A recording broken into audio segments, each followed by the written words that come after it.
तो बच्चों आज का हमारा टॉपिक है जिसका नाम है इंडक्टेंस।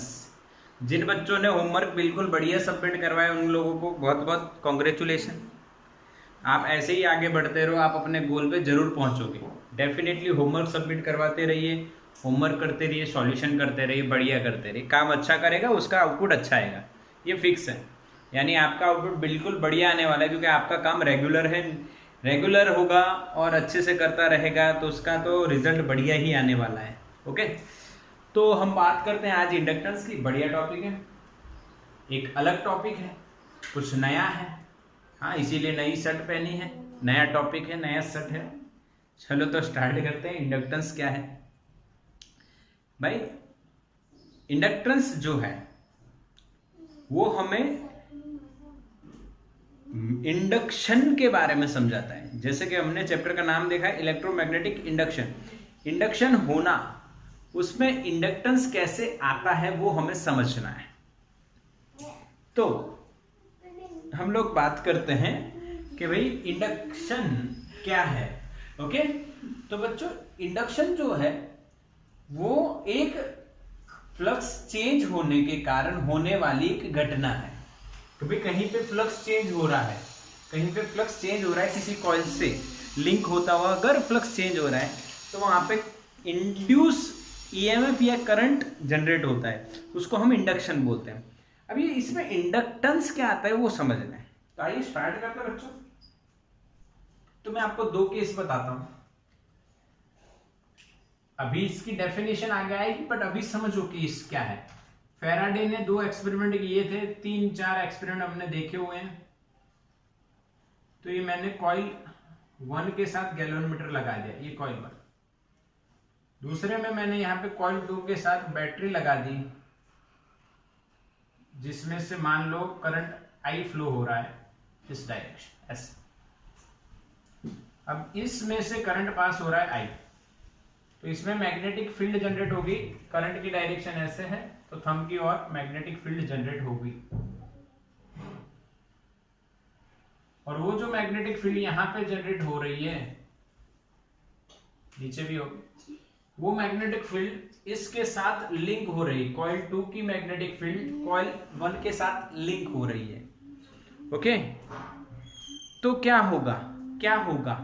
तो बच्चों ऐसा होगा कि भाई ये जो कॉइल 2 में जो करंट इंड्यूस हो रहा है, सॉरी कॉइल 1 में जो करंट पास, कॉइल 2 में जो करंट पास हो रहा है, अगर इस करंट में किसी तरह से हम चेंज करें, यानी इसके साथ लिंक होता हुआ ये जो लाइन है फील्ड लाइन से, यानी फ्लक्स जो है वो चेंज हो जाए, तो इसमें करंट क्या हो जाएगा? इंड्यूस, इंडक्शन होगा।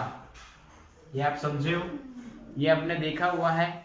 यस और नो, यस और नो देखा हुआ है, हाँ के ना देखा हुआ है, यस समझे हैं आप लोग ये फैराडे। अब हम बात क्या कर रहे हैं, ये वाली बात समझना बच्चों। ये कॉइल है जिसमें आपने वोल्टेज भी दिया है और यहां पे आप उसमें से करंट मेजर कर रहे हो गैल्वेनोमीटर लगा के। इसमें आई जा रहा है, उसमें कितना करंट जा रहा है भाई? आई जा रहा है, आई जा रहा है करंट। अब उस आई करंट के कारण मान लो करंट ऐसे जा रहा है तो उसमें मैग्नेटिक फील्ड इंड्यूस हो गई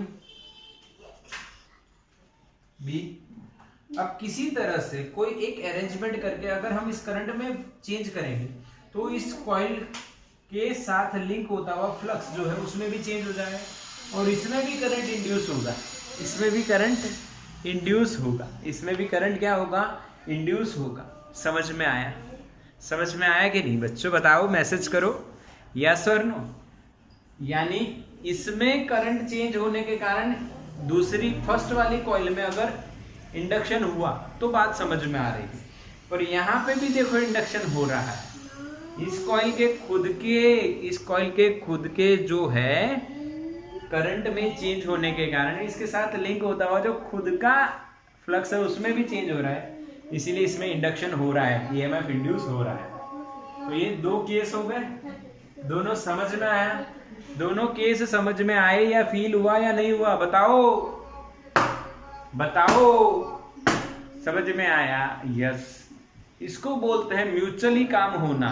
इसको बोलते हैं म्यूचुअली काम होना, एक से दूसरे में काम होना। मैं आपको मोटिवेट कर रहा हूं और आप मोटिवेट हो जाओ, तो इसको कहते हैं म्यूचुअली, एक दूसरे पर्सन ने आपको मोटिवेट किया। इसको बोलते हैं सेल्फ मोटिवेशन। ये खुद से ही, खुद के ही फ्लक्स में चेंज होने के कारण इसके खुद में ही इंडक्शन हो रहा है। इसको बोलते हैं सेल्फ इंडक्शन। यस और नो?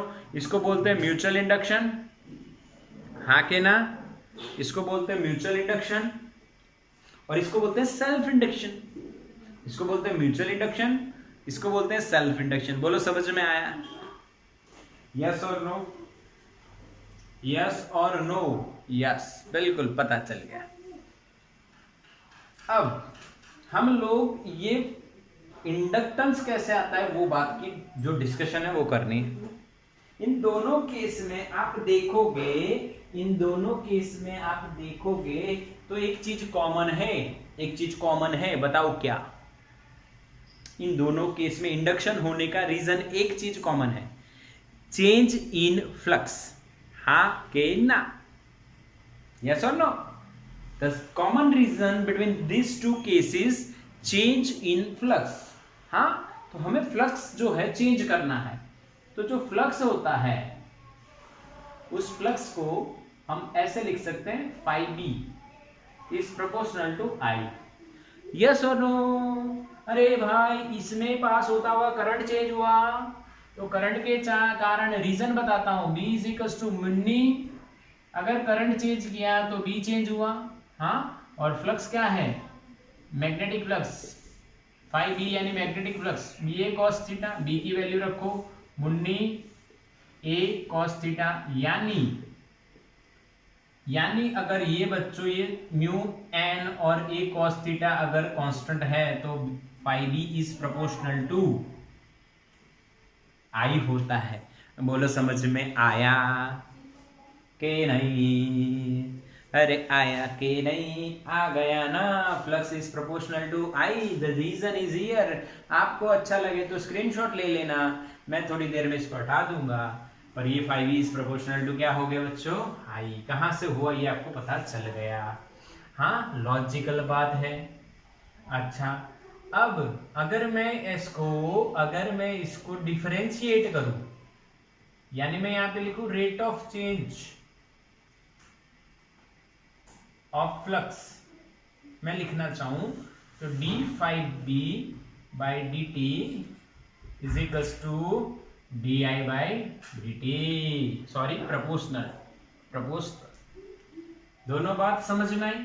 अगर यहां पे time rate of change of flux, current change हुआ तो time rate of change of flux इसमें भी चेंज हो जाएगा।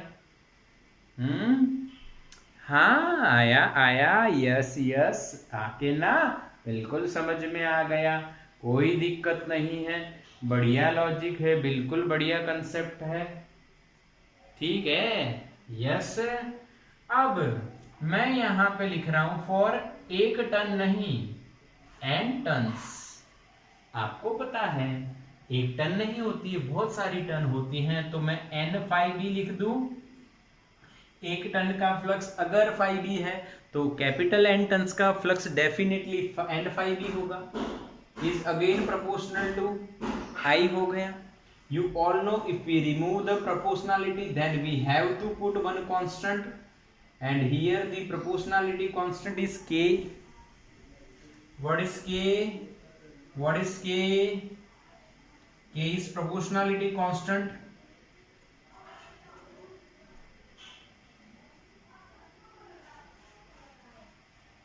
This constant is known as inductance. इसी कांस्टेंट को बोलते हैं बच्चों इंडक्टेंस। समझ में आया? जो नाम है थ्योरी का, वो जो इंडक्टेंस नाम है, वो नाम किसको बोला गया? This constant of proportionality. हाँ, समझना है इसको, बिल्कुल सिंपल। आ गया आपको? यस। अच्छा, ये किस पे डिपेंड करता है तो वो भी लिखते हैं, depends on geometry. Of coil यानी साइज कैसी है, शेप कैसा है, इनका अरेंजमेंट कैसा है, उन सभी पे डिपेंड करता है। नंबर ऑफ टर्न्स कितने हैं, उन सभी पे डिपेंड करता है। समझ में आया? यस और नो? यस और no? Geometry of coil depends on geometry of coil. और किस पे डिपेंड करता है?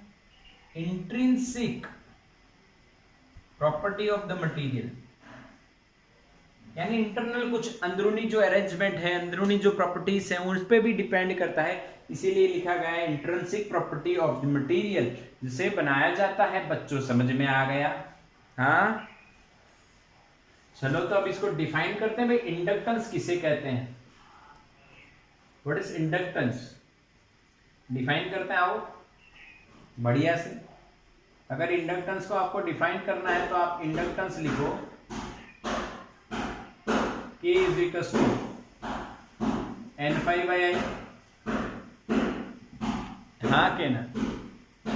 K is equals to N phi by I from this equation।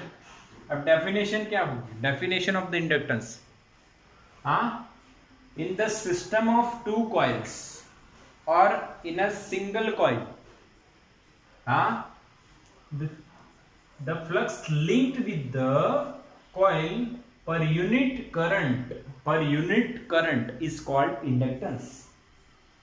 समझ में आया? is called inductance। flux link with the coil per unit current through it। अगर इसके लिए लिख रहे हो, और इसमें सिस्टम ऑफ टू कॉइल्स, एक में करंट आएगा, दूसरे में फ्लक्स लिंक होगा, तो वो डेफिनेशन तो यही है। Flux link with the coil per unit current is called inductance. समझ में आया? हाँ के ना? सही है। किस पे डिपेंड करता है ये भाई? Geometry and intrinsic property. अच्छा, यूनिट क्या होगा? यूनिट बनाओ। फ्लक्स का यूनिट क्या होता है? Tesla into metre square upon current का यूनिट एम्पियर, और टेस्ला इंटू मीटर स्क्वायर यानी फ्लक्स का दूसरा यूनिट होता है, मैग्नेटिक फ्लक्स का यूनिट होता है, सिर्फ मैग्नेटिक फ्लक्स का वेबर पर आई का एम्पियर।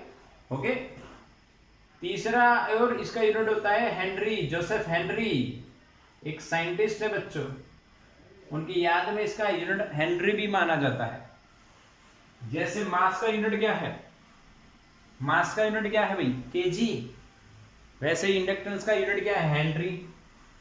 जैसे मोमेंट ऑफ इनर्शिया का यूनिट क्या है? Kg metre square. उसी तरह से इंडक्टेंस का क्या है?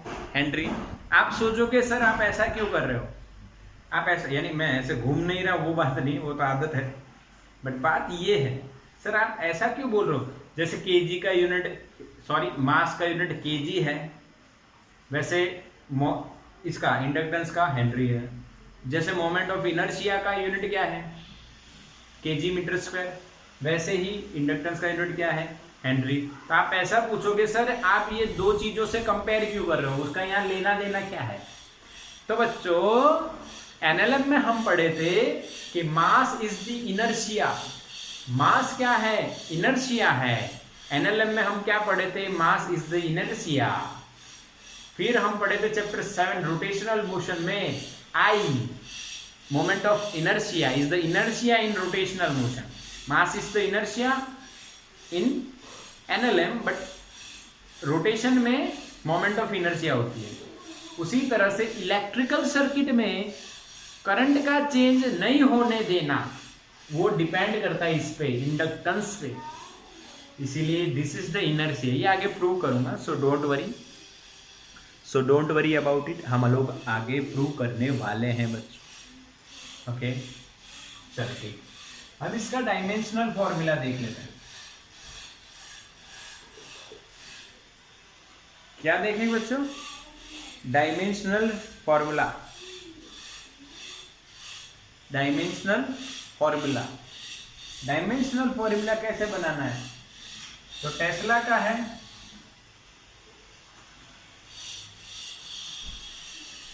10-21 मीटर स्क्वायर यानी I2 और एम्पियर A1। इसको सॉल्व कर दो। टेस्ला का आप IL क्रॉस B से बना सकते हो, force is equal to ILB, चौथे चैप्टर में बनाया हुआ है बच्चों, ठीक है। अब इसको सॉल्व करोगे, आंसर आएगा 1 2 -2 -2, सही है। 12 - 22, ये ऊपर गया -1 -1 -2 हो गया, ये L2 हो गया। तो this is the simple solution, this is the simple solution, okay. यानी बच्चों आपको इंडक्टेंस के बारे में जानकारी तो मिल गई, जानकारी तो मिल गई, वो क्या है क्या नहीं है, कहाँ आता है कैसे आता है, समझ में आया। अब उसके टाइप्स बता देता हूं।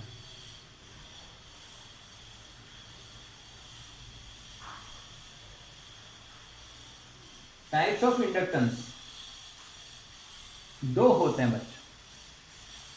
पहला ये वाला, एक कॉइल में करंट चेंज होने के कारण दूसरे में करंट इंड्यूस होना, फ्लक्स चेंज होना, ये जो है ऐसे को बोलते हैं म्यूचुअल।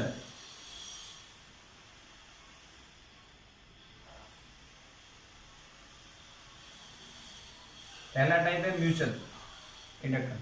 दूसरा टाइप है ये वाला, इस कॉइल के खुद के ही करंट में चेंज होने के कारण उसके साथ लिंक होता है, उसका खुद का ही फ्लक्स चेंज हो जाए और इंडक्शन हो जाए, तो ऐसे को बोलते हैं बच्चों सेल्फ इंडक्टेंस। तो हमें ये दोनों पढ़ने हैं, म्यूचुअल भी पढ़ना है और सेल्फ भी पढ़ना है, हमें ये दोनों पढ़ने हैं। आज हम एनसीईआरटी से थोड़ा सा उल्टा चलेंगे और पहले सेल्फ खत्म करेंगे। क्यों? अगर मैं म्यूचुअल को पकड़ता हूं तो म्यूचुअल हमारा लिमिटेड टाइम है, हमारा जो टाइम पीरियड है जो उसमें खत्म नहीं होगा, इसीलिए मैं सेल्फ करता हूं।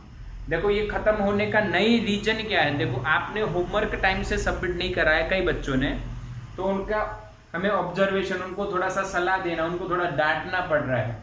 तो बच्चों थोड़े से मैच्योर हो, आप अपने साथ साथ दूसरे बच्चों का टाइम भी खराब कर रहे हो, ठीक है। इसलिए थोड़ा सा स्ट्रिक्ट होना जरूरी है, काम करना जरूरी है, बिल्कुल जरूरी है। इसका स्क्रीनशॉट लो फटाफट, और हम सेल्फ इंडक्टेंस समझने वाले हैं आज, ठीक है।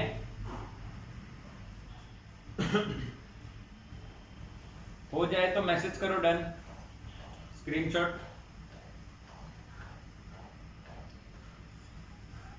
डन।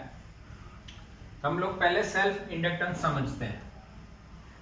अब सेल्फ इंडक्टेंस की कोई डायग्राम आपको एनसीईआरटी में नहीं दिया है, हाँ पर मैं एक आपको सजेस्ट कर सकता हूं, एक आपको सजेस्ट कर सकता हूं। देखो सेल्फ इंडक्टेंस के लिए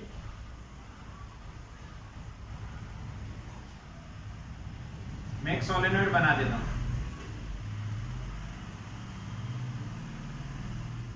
हाँ ठीक है। ये जो पीछे वाली लाइन से उनको मैं डैश डैश कर देता हूं, आप समझ जाना। ये वाली लाइन पीछे है, ये वाली आगे है, ऐसा कुछ भी आप ले सकते हो, अजीबोगरीब फील ना आए ऐसा मत करना। और बढ़िया से ड्रॉ कराऊं तो आओ ये समझो, यहां से आपने स्टार्ट किया, ऐसे ड्राइंग किया, ये 3D डायग्राम बन रहा है।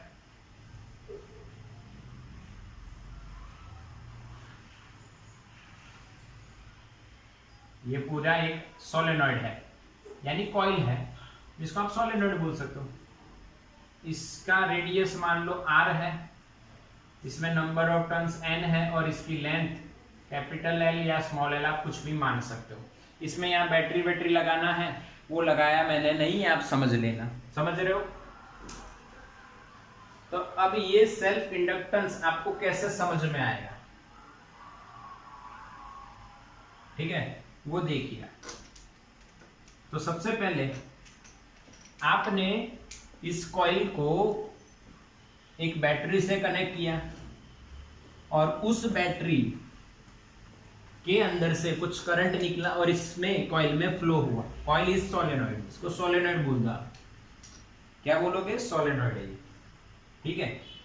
तो बच्चों ये सोलेनॉइड है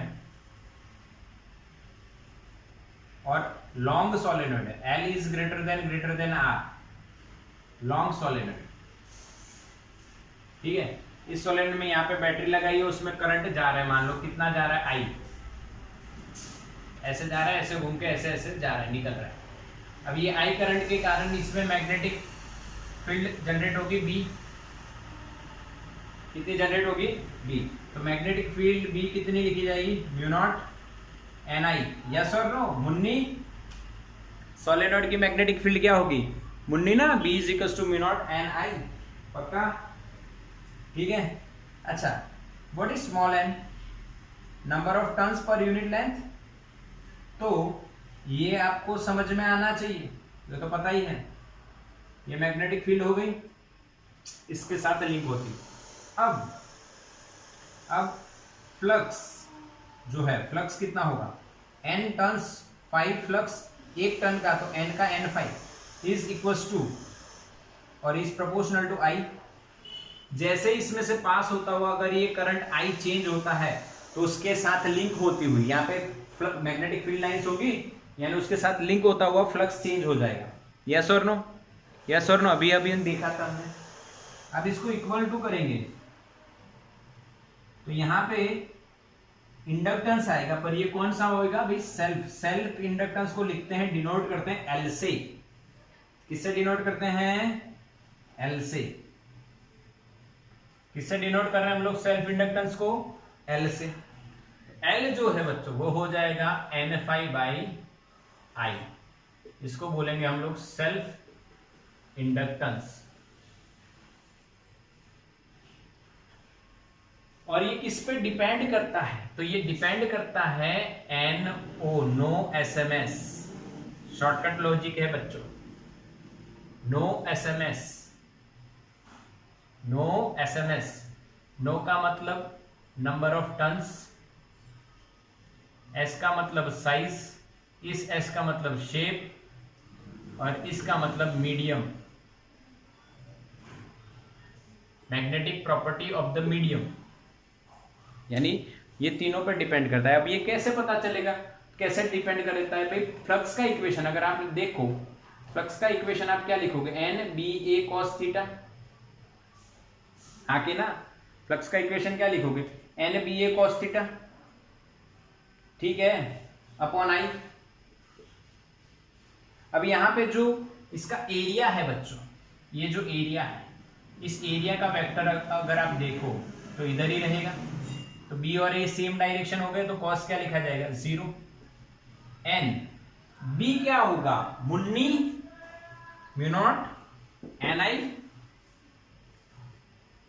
A क्या होगा, एरिया, अगर रेडियस R है तो एरिया A ही मानो अभी तो चलेगा, ठीक है, अपॉन I। भैया आई कट। अब देखिए आप जो आपको दिख रहा है n, वो n क्या लिखा जाएगा, कैपिटल N, स्मॉल nn, तो mu not small n l लिखोगे, n की जगह आप क्या लिख रहे हो, स्मॉल एन एल, तो n into n, n square, और यहाँ पे l, तो this is the another equation, this one is the first one, okay, you can say this one is first and this one is second. दोनों equation आपको समझ में आए, तो इस इक्वेशन पे से आप क्या कह सकते हो, देखो नंबर ऑफ टर्न्स पे डिपेंड करता है, यस, स्मॉल एन, साइज और शेप, एरिया आ रहा है तो साइज शेप पे डिपेंड करेगा, हाँ के ना, मीडियम म्यू आ गया, अगर फ्री स्पेस ना हो तो यहाँ पे म्यू 0 इंटू म्यू आर आएगा, रिलेटिव परमिएबिलिटी आएगी, इसीलिए मीडियम पे भी डिपेंड करता है। बोलो समझ में आया, जो मैंने शॉर्टकट बनाया डिपेंड्स ऑन नो SMS, वो समझ में आया, पक्का क्लियर हुआ ना, बिल्कुल, यस और नो, मैसेज करो यस। अब इससे हम इक्वेशन 1 से इसको डेफिनेशन भी यहां पे बना सकते हैं, देखो डेफिनेशन बनाओ, डेफिनेशन कैसे बनेगी, देखो, total flux link with the coil per unit current is known as self inductance, total flux link with the coil per unit current is known as self inductance, पक्का, खत्म, आया कि नहीं बताओ, यस और नो, बिल्कुल समझ में आ गया, फ्लक्स अपॉन करंट है, इसका बस डेफिनेशन बना दो। अब इंड्यूस्ड इंडक्शन होना यानी ईएमएफ इंड्यूस हो रहा होगा इसमें, वो ईएमएफ कितना वो देखते हैं। आओ समझना है बच्चों, समझना है बच्चों, वो ईएमएफ कितना होगा। तो उसके लिए आपको इस इक्वेशन का सहारा लेना पड़ेगा। इसको 1 नाम दे दो, नंबर दे दो, इसको 2 दे दो और इसको 3 दे दो। तो from equation 1 you can write n phi is equals to Li. Now differentiate on both sides. You will get n d phi by dt because n is constant. Again here inductance is constant, so that di by dt. If you put the negative sign on the both side, then you will get the EMF. This is the equation of EMF. Epsilon is equals to minus L di by dt. Okay, this is the equation of induced EMF. This is the equation of induced EMF in this coil due to the change in the current from it. And we can say this one is self-induced EMF. Self-induced EMF क्योंकि उसके खुद के ही current में change होने के कारण उसी के अंदर ईएमएफ इंड्यूस होना यानी सेल्फ इंड्यूस्ड ईएमएफ। समझ में आ गया? यस। अब मैं एल को सब्जेक्ट बना लूं, ये इक्वेशन नंबर हो गया 4। एल को सब्जेक्ट बना लूं तो epsilon upon D I by d T मुझे लिखना पड़ेगा। इससे आप डेफिनेशन 2 लिख सकते हो। यहां पे डेफिनेशन 1 आपने लिखी, ये डेफिनेशन 2। इंड्यूस्ड ईएमएफ आपका आंसर आ गया। देखो समझना है इसको, क्या है ये, ठीक से समझो इसको। एप्सिलॉन कैसे है वो मैंने इसका डिफरेंशिएट किया, ये अपने फैराडे का इक्वेशन है और कुछ भी नहीं। अब यहां पे इसकी सेकंड डेफिनेशन आपको बतानी है। तो सेकंड डेफिनेशन देखो, इंड्यूस्ड ईएमएफ और EMF induced in a coil, EMF induced in a coil per unit time rate of change of current through the coil is called self inductance, is called self inductance. Once again, what is epsilon? Induced EMF in the coil. What is di by dt? Time rate of change of electric current through the coil. Then use the logic of the equation formation. Simple. Induced EMF in a coil per unit time rate of change of the coil is called self inductance of that coil. समझ में आया? दोनों definition पक्की हुई ना? अच्छा, अब यहां पे L का यूनिट क्या है? वो तो वही होगा ना, unit of L, Henry. Dimensional formula भी वही होगा, बट यहां पे यूनिट एक और बढ़िया बनने वाला है। पहले देखो यूनिट कौन कौन से हमने देखे, वेबर पर एम्पियर और टेस्ला मीटर स्क्वायर पर एम्पियर और हेनरी, और एक और बनने वाला है यहां पे देखो वोल्ट इनटू सेकंड पर एम्पियर। इसका वोल्ट, इसका एम्पियर, इसका second, ampere per second, second ऊपर गया, वोल्ट इनटू सेकंड पर एम्पियर। बोलो समझ में आया? बोलो समझ में आया पूरा का पूरा कंसेप्ट सेल्फ इंडक्टेंस का? ओके हाँ। अब मैं एक और वर्ड आपको बता रहा हूं, सेल्फ इंडक्शन। क्या बोला मैंने? Self induction, not inductance. What is self induction? तो ध्यान से समझना है आपको, सेल्फ इंडक्शन किसे कहते हैं।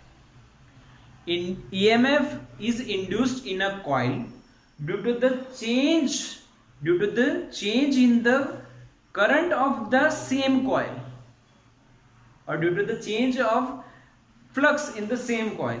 Then this type of induction is called self induction. This type of induction is called self induction, and this EMF is known as self induced EMF. समझ में आया? हाँ कि ना? समझ में आया कि नहीं? हाय, यस हाय, बिल्कुल सिंपल भाई। अगर आप सीधी हिसाब में बात करो कि कॉइल में करंट चेंज होने के कारण उसका खुद के साथ लिंक होता हुआ फ्लक्स चेंज होता है, उसके कारण उसमें अगर ईएमएफ इंड्यूस होता है तो उसको बोलते हैं सेल्फ इंडक्शन, और वैसे ईएमएफ को क्या बोलते हैं? Self induced EMF. बच्चों समझ में आया कि नहीं? पक्का? अच्छा, अब इसमें आप स्क्रीनशॉट ले लो पहले, फिर बात करते हैं क्या क्या याद रखना है। तो बच्चों आपको समझ में तो आ गया पूरा सेल्फ इंडक्शन क्या है, इंडक्टेंस क्या है, वगैरह वगैरह वगैरह। अब देखो थोड़ी सी बातें और कर लेते हैं। इसको क्या याद रखना है, आपको क्या याद रखना है, वो बातें खास करके नोट करनी है। सबसे पहले आपको ये याद रखना है, ये वाला for MCQs and JEE NEET MCQs वगैरह एग्जाम के लिए सबको आपको ये याद रखना है। L is equals to phi by I, total flux upon current. This is the first equation you have to remember for the MCQs. N phi by I. And another one, it depends on number of turns, size, shape and medium. तो मैंने shortcut बना दिया है no SMS so that you can easily remember this. Okay, now you have to again remember this also. You can't solve this. Because अगर ये बहुत time consuming हो जाएगा ना, ये इसकी जगह ये लगाना है तो ऐसे सॉल्व कर लो, बात तो वही है पर टाइम कंज्यूमिंग। तो इसका भी शॉर्टकट है बच्चों, shortcut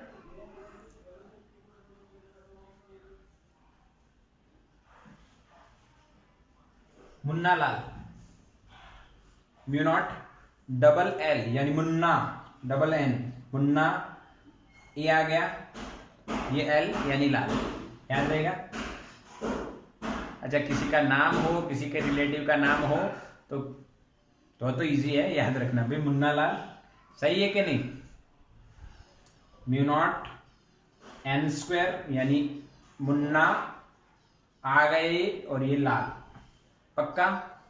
yes, Munna Lal. Small n क्या है? Number of turns per unit length. What is small n? Number of turns per unit length of this solenoid. Okay, now एक और ये याद रखना है, इंड्यूस्ड ईएमएफ। अच्छा, एक और छोटी सी बात बता देता हूं, इस इंड्यूस्ड ईएमएफ को बैक ईएमएफ भी कहते हैं। क्या कहते हैं? Back EMF. यानी कि इसमें हम करंट आई प्रोड्यूस करना चाहते हैं, आई फ्लो करना चाहते हैं, पर ये जो बैक ईएमएफ जनरेट हो जाता है वो उसका अपोज करता है। That's why this is known as back EMF. क्या बोलते हैं इसको? Back EMF. अब देखो, ये बैक ईएमएफ कौन सी चीज पे डिपेंड कर रहा है? इंडक्टेंस। यानी इंडक्टेंस यहाँ पे कौन सा रोल प्ले कर रहा है वो बता देता हूं। ये सब तो आपका हो गया है, इसलिए इसको हटा देता हूं। चलो, ईएमएफ का फुल फॉर्म बताओ। What is the full form of EMF? What is the full form of EMF? पता है किसी? EMF का फुल फॉर्म चैप्टर 3 में पढ़ा था, पता तो सबको ही। हाँ, टाइप करने में देरी हो रही है। Yes yes, right answer, electromotive force. हाँ, सही जवाब, इलेक्ट्रोमोटिव फोर्स। तो इसको मैं F इज टू ma से कंपेयर कर सकता हूं। यस, और मैं इसको ऐसे लिख सकता हूं,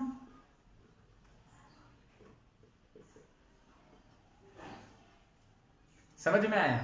यस, ये electromotive force analogy with the NLM, Newton's law, second law. Okay, V is the flow से जुड़ी हुई वेलोसिटी वाली बात है, फ्लो से।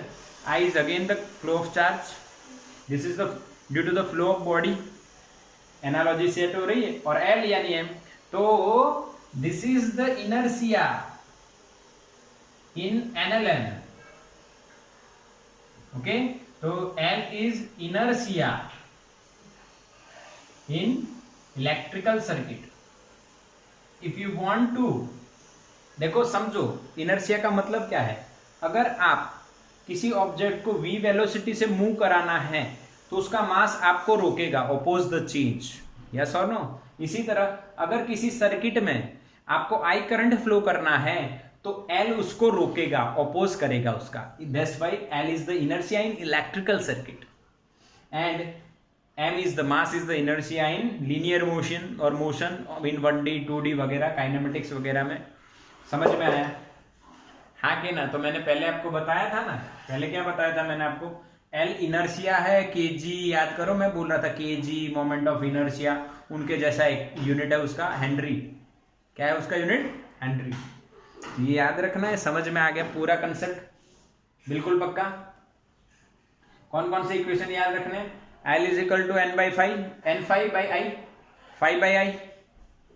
फिर दूसरा मुन्ना लाल, और तीसरा epsilon induced EMF is equal to l d I by d t. M a से याद रख सकते हो।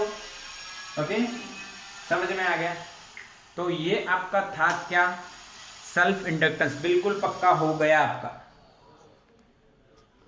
अब आगे क्या है बच्चों? देखो, हमने इंडक्टेंस पढ़ लिया, सेल्फ इंडक्टेंस, और उसमें एल देखा। एल जो है सेल्फ इंडक्टेंस जो है वो इनर्शिया है। यानी अगर आप किसी बैटरी को यहां पे लगाते हो और इसमें आप करंट आई सेटअप करना चाहते हो, तो आपको वर्क करवाना पड़ता है due to inductance which opposes the current. हाँ के ना? तो हमें यहां पे वर्क करना पड़ेगा। अब वो वर्क उसमें पोटेंशियल एनर्जी के फॉर्म में स्टोर हो जाएगा। तो जो इलेक्ट्रिकल एनर्जी है, जो पोटेंशियल एनर्जी है, जो हमें आई करंट सेट करने के लिए, आई करंट इसमें सेटअप करने के लिए लगानी पड़ेगी, तो वो उसमें एनर्जी हो जाएगी। तो एनर्जी का इक्वेशन कैसे आएगा? चलो देखते हैं। Electrical energy required to setup the current I in the coil. Okay, तो बच्चों यहां पे आपको पावर का सहारा लेना पड़ेगा। P is equal to d डब्ल्यू बाई डी टी। तो एप्सिलॉन इंटू आई हो जाएगा। हाँ के ना? इसमें ईएमएफ जो इंड्यूस होगा उसका magnitude into I, v I. Simple. यहाँ पे जो इंड्यूस होगा उसके अगेंस्ट हमें वर्क करना पड़ेगा। जो बैक ईएमएफ इसमें जनरेट होगा उसके अगेंस्ट हमें वर्क करना पड़ेगा। तो power, rate of doing work is equal to epsilon into I. अब एप्सिलॉन की वैल्यू क्या होगी भाई? अभी देखा था L d I by d T. हाँ, अब मैं आई को यहां लिखने की बजाय यहां लिख देता हूं। चलो ठीक है, अभी लिख रहे हैं। ये आपको पता है मैग्नीट्यूड यानी माइनस निकल गया। ये हो गया डी डब्ल्यू बाई डी टी। अब आपको वर्क फाइंड करना है, वही एनर्जी देगा। तो डी डब्ल्यू क्या लिखा जाएगा? डी डब्ल्यू क्या लिखा जाएगा? डी टी कट कर दो, एल आई डी आई, आई आगे लिख दिया। अब इंटीग्रेट करो।